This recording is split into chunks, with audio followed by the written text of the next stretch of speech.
Hello guys, so ganito ang itsura niya pagkagabi. Poging-pogi pa rin. So this is my Hyundai Santa Fe XRT. May cord lang dito. Meron akong detachable dashcam doon.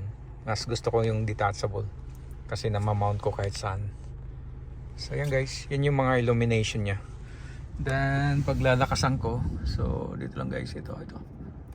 So paglalakasan ko yung illumination niya, yung lights niya. Yun yung guys. So it will become more brighter. So yan guys, so up to 20 ang lakas ng illumination niya lang guys.